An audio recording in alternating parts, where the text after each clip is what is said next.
तहे दिल शुक्रिया अदा करता हूं कि आप बैठे हैं, हमें याद करने के लिए, पीढ़ियों तक याद करने के लिए, हमें जिंदा रखने के लिए आप हमें कैद कर रहे हैं।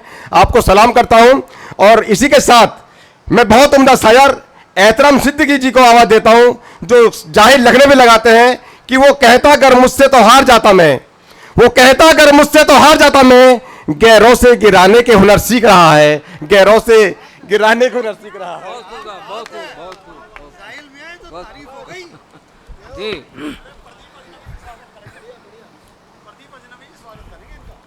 नमस्कार नमस्कार जी।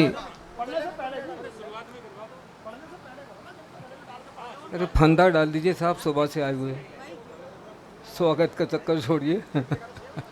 देखिए ये भी परंपरा होती है, मंच की कुछ परंपरा है, कुछ स्वागत होते हैं, कुछ ये स्वागत है। और स्वागत की खासियत ये है कि अदब की महफिल में एक जाहिल का स्वागत है। क्या बात है।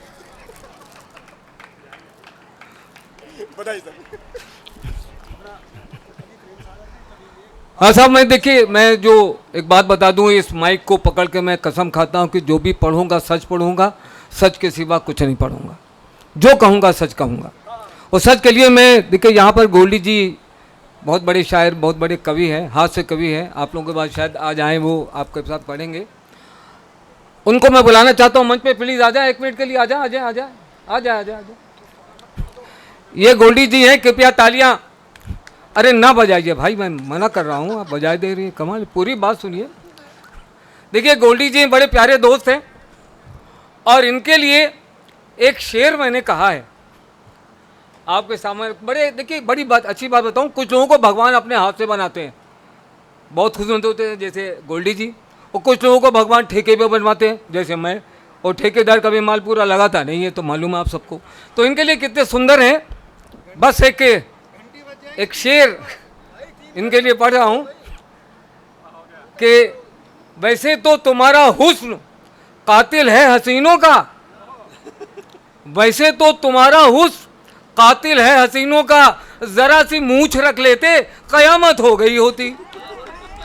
जरा सी मूछ रख लेते, और जरा सी गुफ्तगू में हो गए हैं दोस्त हम दोनों, जरा सी दिल रुक जाते मोहब्बत हो गई होती। और देखिए एक बात और कहूँगा खुदा से, खुदा महफूज रखे तुमको इन तीनों बलाओं से, खुदा महफूज रखे तुमको इन तीनों बलाओं से, हकीमों से, वकीलों से, हसीनों की निगाहों से, हसीनों की निगाहों से। देखिए अब समय की बड़ी पाबंदी है, और समय की वजह से मेरी शादी टूट गई। को कह रहे थे जल्दी जल्दी, काजी साहब आए नहीं, उन्होंने जल्दी जल्दी निकाह पढ़ाया। एक ही बार झूठ बोला था, काजी ने पूछा निकाह कबूल, झूठ बोल दिया, निकाह कबूल। 25 साल से फंसे हुए। इसके बाद अब मैं झूठ नहीं बोलता। एक छोटी सी बातें, 2-4 बार, देखिए भैया कविता विता तो पढ़ूंगा नहीं, 2-4 शेर सुना देता हूँ, टाइम की कमी है। तो रचना जी, रचना निर्मल जी, बस आपके लिए शेर पेश कर रहा हूँ। कितने हसीन चेहरे मिले तुम नहीं मिले। अरे भाई कितने हसीन चेहरे मिले तुम नहीं मिले, तुम्हारे जैसे कितने मिले तुम नहीं मिले। बारिश फिजा तुम्हारी पसंदीदा चाय भी, बारिश फिजा तुम्हारी पसंदीदा चाय भी, मिलने के सब इशारे मिले तुम नहीं मिले, मिलने के सब इशारे मिले तुम नहीं मिले। साथियों तो छोटे छोटे शेर थे। गोल्डी जी के बारे में बताऊं, देखिए गज़ल भी पढ़ूंगा, जो यहाँ आया हूँ वही कर रहा हूँ, सच पढ़ता हूँ। गोल्डी जी जहाँ, मैंने जीवन में 2 ही लोगों से मोहब्बत की है। एक मोहब्बत अपनी धर्मपत्नी से की, सभी करते हैं, कुछ वास्तव में करते हैं, कुछ डर के मारे करते हैं भैया, लेकिन इनसे भी मोहब्बत करता हूँ। दूसरी मोहब्बत आप कहेंगे भाई बीवी की मोहब्बत समझ में आई, इनकी मोहब्बत को क्या हो गया। तो बस साथियों एक शेर पढ़ूंगा, आप समझ लेंगे कि मेरी इनकी मोहब्बत किस तरह से है। कि खुशामद से, भाई साहब आपसे कह रहा हूँ, खुशामद से, अदब से, ना किसी मिन्नत से मिलती है। और मोहब्बत ऐसी दौलत है तेरी रहमत से मिलती है। और मोहब्बत इसलिए गोल्डी भाई तो मैं तुमसे करता हूँ क्योंकि मेरी बीवी की सूरत आपकी सूरत से मिलती है। बस 2 शब्दों का यह फसाना है, और बाकी सारी कहानी थी। एक चीज़ देखिए, ये माहौल जो है ये स्कूल का है। तो जब मैं 4-5 में पढ़ता था, अगर आप लोगों ने भी कभी चौथा पढ़ा होगा तो कबीरदास जी का एक दोहा पढ़ा होगा कि ऐसी वाणी बोलिए, पढ़ा है ऐसी, मतलब 4थे तक तो पढ़ी है आप, ये तो मालूम हो गया।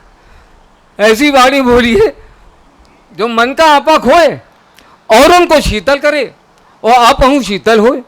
तो कबीर दादी अगर आज होते 2024 में तो दोहा लिखते कि ऐसी वाणी बोलिए जो जमकर झगड़ा होए और ऐसों से झगड़ो नहीं जो तुमसे तगड़ा होए, ऐसों से झगड़ो नहीं जो तुमसे तगड़ा होए। बस साहब एक बात छोटी सी कह दूं, यहाँ पर जब खाने के लिए भेजे गए तो हम भी चले गए प्लेट लेके। देखिए पहले जब खाना वाना होता था शादी में तो नीचे बिछाया जाता था, आदमी पलथी मार के खाता था। उसके बाद मेज़ कुर्सियाँ आ गई तो मेज़ पे बैठता था, कुर्सी पे बैठता था, मेज़ पे खाता था। और हम कुर्सियाँ भी गायब हो गई, खाली मेज़ें लग गई। अब भीड़ हो गई साहब, बड़ा चक्कर हो गया। तो उसको मैं डिनर कहता हूँ कि खड़ा डिनर है। होता क्या है शरीफ आदमियों के साथ कि खड़ा डिनर है, गरीब दुयार खाते हैं कुछ ऐसी शान से जैसे उधार खाते हैं। खड़े हैं मेज किनारे जो एक पेट लिए, इधर उधर के जो खाने थे सब समेट लिए। वो खड़ा था पीछे तो मैं रह गया प्लेट लिए। खड़ा था पीछे, ये तालियां बजाई सकती है इसके ऊपर। खड़ा था पीछे तो मैं रह गया प्लेट लिए। शुक्रिया, मेहरबानी बहुत बहुत।